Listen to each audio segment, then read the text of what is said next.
On our agenda, but उससे पहले मैं एक छोटी सी अनाउंसमेंट करना चाहूँगा. We have got one surprise session for you that is not on the agenda, that we've just built and that you're absolutely gonna love. It's gonna be the last session of the day. उसमें यहाँ पे मौजूद हमारे जो सबसे चंद हमारी industry के बड़े नाम हैं जिनके मिलियंस में फॉलोइंग है, वो आपके सामने स्टेज पे बैठ के एक बहुत ही इंटरेस्टिंग टॉपिक डिस्कस करेंगे. टॉपिक भी सरप्राइज है, उन लोगों के नाम भी अभी सरप्राइज हैं. So that's something that we have in store for you.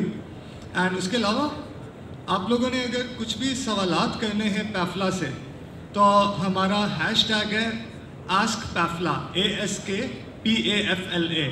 Ask पैफला के हैशटैग के साथ आप ट्विटर पे अगर कोई पोस्ट करते हैं, इंस्टाग्राम पे, फेसबुक पे, तो हम इन तीनों प्लेटफॉर्म्स पे एंड लिंक्डइन पे, इन चारों प्लेटफॉर्म्स पे हम ये आस्क पैफला का हैशटैग फॉलो करेंगे. ज़रूरी नहीं कि उनके जवाब आपको आज के इवेंट में मिलें. जो हमने आपके लिए वो सरप्राइज सेशन इन स्टोर रखा है, हो सकता है उसमें कुछ जो रेलेवेंट क्वेश्चन हैं उनके जवाब मिल जाए, लेकिन हम उन पूरे सवालात की लिस्ट बनाएंगे और वो हमारे वो प्रॉब्लम्स होंगे जिन्हें हम एड्रेस करने की अपने एजेंडा पे, जो हमारा एक की रीज़न फॉर एग्जिस्टेंस है कि फ्रीलांसर से सवालात पूछ के उन्हें जवाब देने की कोशिश की जाए, तो वो उस लिस्ट में आपके सवालात आ जाएंगे. अच्छा, अभी अब next I would like to invite on the stage to deliver a talk on the taxation matters pertaining to freelancers. The CEO and founder of Waze Tax, Rida Shamim. Birthday party किस किस को पसंद है? Cake किस किस को पसंद है? अच्छा, केक भी नहीं पसंद, ठीक है, मोर फॉर मी. आज यहाँ पे एक बर्थडे सेलिब्रेशन भी होगी और बर्थडे किसी इंडिविजुअल की नहीं होगी.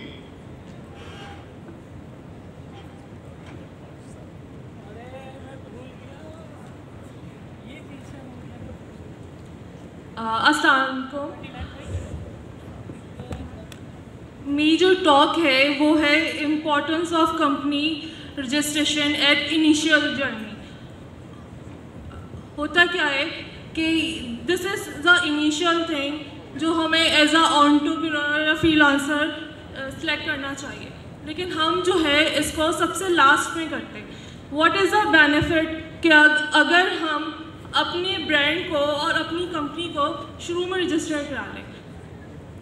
यूजुअली बहुत सारे जो एंटरप्रेन्योर्स होते हैं वो करते क्या है कि वो अपना डोमेन रजिस्टर कर लेते कहीं भी जाके, लेकिन जब वो उसको प्रॉपर कंपनी में कन्वर्ट करना चाहते तो कंपनी का जो नाम होता है, जो डोमेन से वो ब्रांड बना रहे होते हैं, वो डोमेन उनको अवेलेबल नहीं होता. तो इसलिए सबसे जो फर्स्ट बेनिफिट है वो ये है कि आप अपना शुरू में ही कंपनी रजिस्टर करा लें. जब आप अपनी कंपनी रजिस्टर करा लेते हैं तो उसमें हमें फ़ायदा ये होता है कि हमारे ब्रांड को सिक्योरिटी मिल जाती है, ठीक है.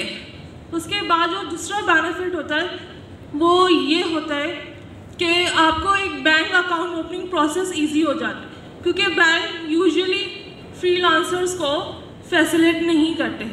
जब आपके पास एम्प्लॉयर एंटियन आ जाता है तो उसके बाद आप अपना प्रॉपर बैंक अकाउंट जो है वो मेंटेन कर सकते हैं, उसके मनी स्ट्रीम को मैनेज कर सकते हैं.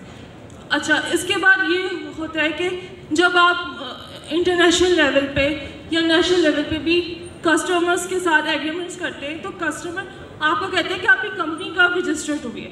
तो अगर आप रजिस्टर्ड नहीं है और वो आपसे डॉक्यूमेंट्स मांग रहे हैं और आपने इनिशियली अपनी कंपनी रजिस्टर कराई है, तो आपकी क्रेडिबिलिटी शो करती है कि यू जस्ट स्टार्टअप, मतलब आपने जो 2-3 साल एज अ फ्रीलांसर काम किया है वो काउंट नहीं होता, क्योंकि क्रिएशन डेट जो होती है वो न्यू होती है.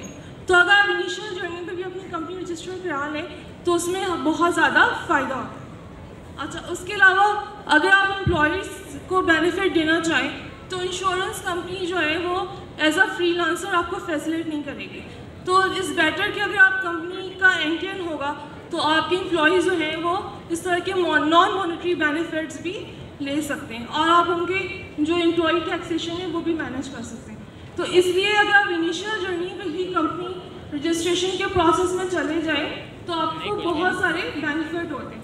जब आपको इक्विटी बेस्ड फंडिंग करनी होती है तो भी आपका जो पोर्टफोलियो होता है, फाइनेंशियल पोर्टफोलियो, वो आपका स्ट्रॉन्ग होता है, क्योंकि नंबर ऑफ़ ईयर्स आपने अपनी ट्रांजेक्शन और मनी स्ट्रीम जो है प्रॉपर बैंकिंग चैनल के साथ मैनेज किए हुए होते। This is overall the session. Thank you.